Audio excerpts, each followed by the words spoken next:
Ako si Ricardo, Technical Sergeant Ricardo Sumsio, SR Class 48-83. Ang hindi ko lang malilimutan na karanasan ko sa serbisyo yung nangyari namin sa Tipo-Tipo, Basilan, na wounded si Colonel Siebert sa pagdismisyon ng Class 119. Anong taon yan, Master? Maalala? 1995 ata. Oo. That time, Sa command post ni Colonel Siebert, anong unit mo that time, Master? Port Company. Port Company. Oo. Yung nangyari. Yung mga kasama ko, yung taga Port Company ng FSRR. Si Lieutenant Siebert yung silbi, siya yung team lead, yung section leader o team patong leader ng Port Company. Anong nangyari noon, Master? Puri mo. Anong kalaban nyo noon? Ang kalaban namin doon sa Kinakonfirm. yung nangyari ng undi si Lieutenant Siebert, yung Imayelip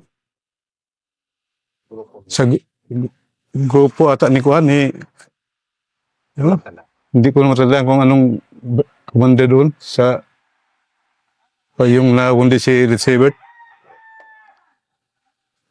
Paano nangyari yun, Master? Pwede mo ma-explain? Yung nangyari sa Para umpisa. pag-umpisa, galing kami ng Kuan ng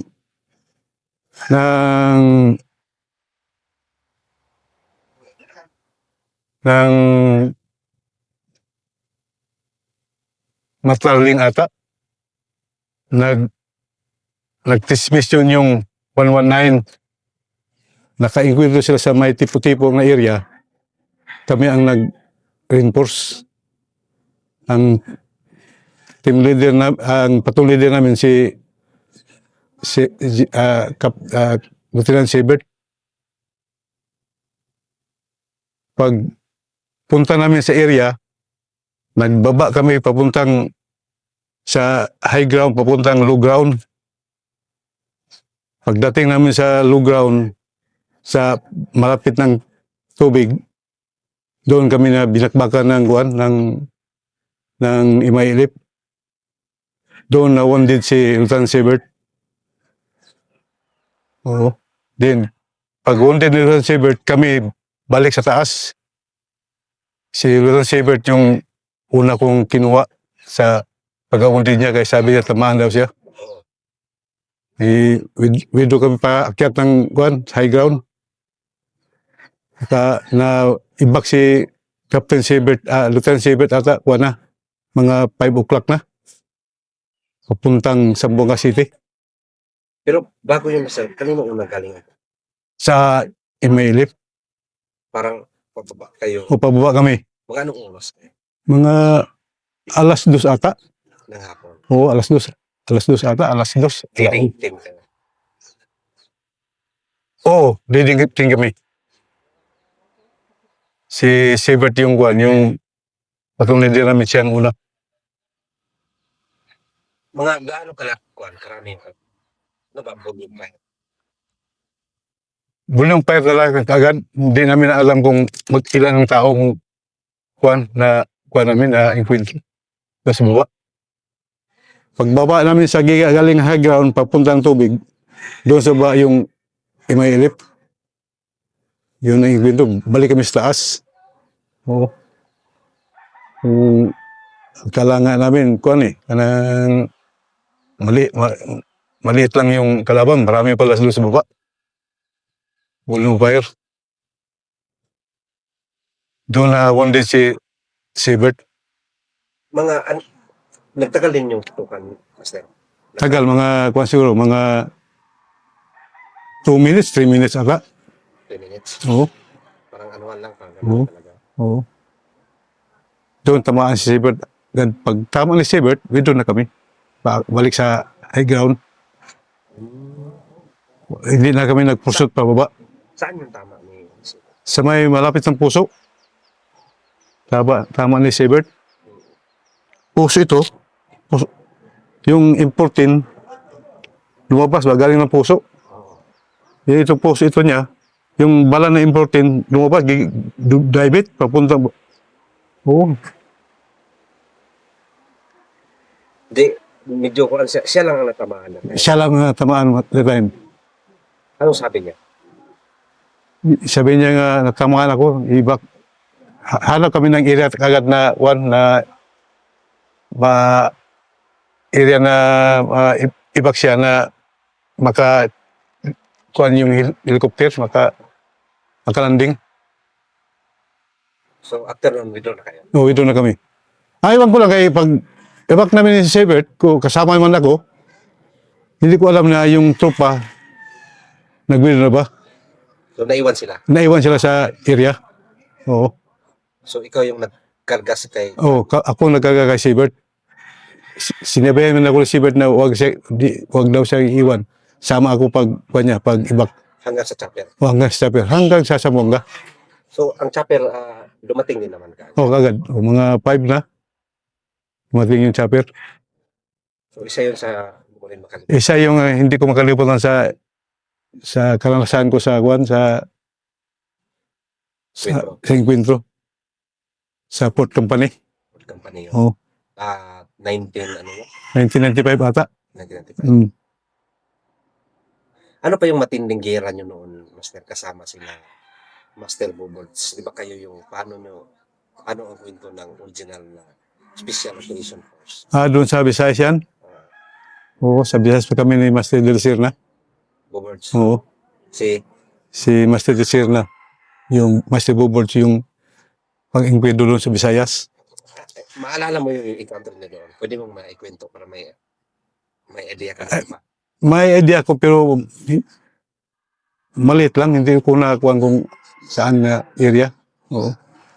Pero kasama ka doon? Kayo, Kami, yung sa pinupost ni Kerry Cabunok na litrato doon sa bundok sa anong Mount Baloy. Mount Baloy yata yun. Doon kami nagkasama ni Master Lucerda. Kami yung ano yun, Master? Anong istorya noon?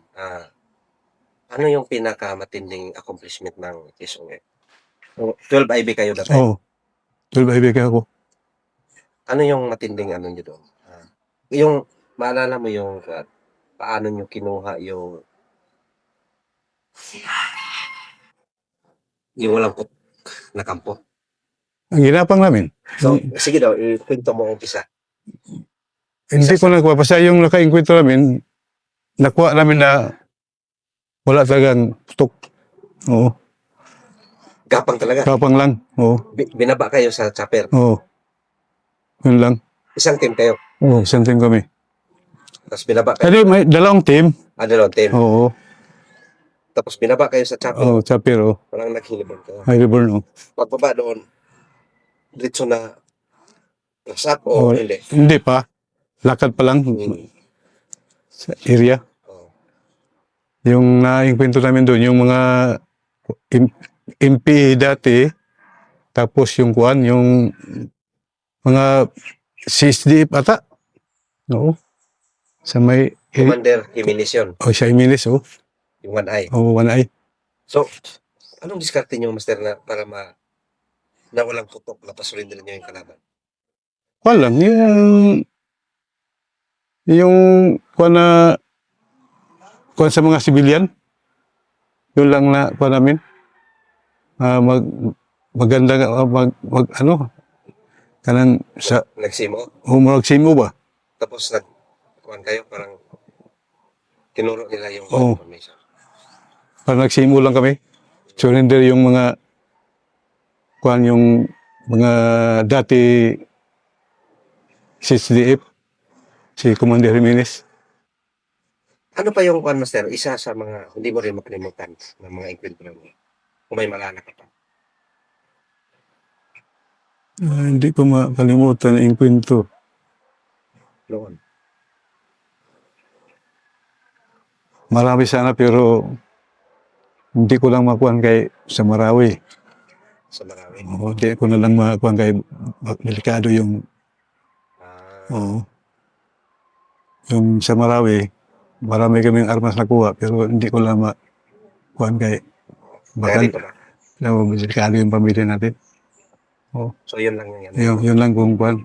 So, sa mga old Rangers, Master, anong class mo na, Master? Plus 14. Class 48, no? Oo. Bilang nagsisilbi sa bayan, Master,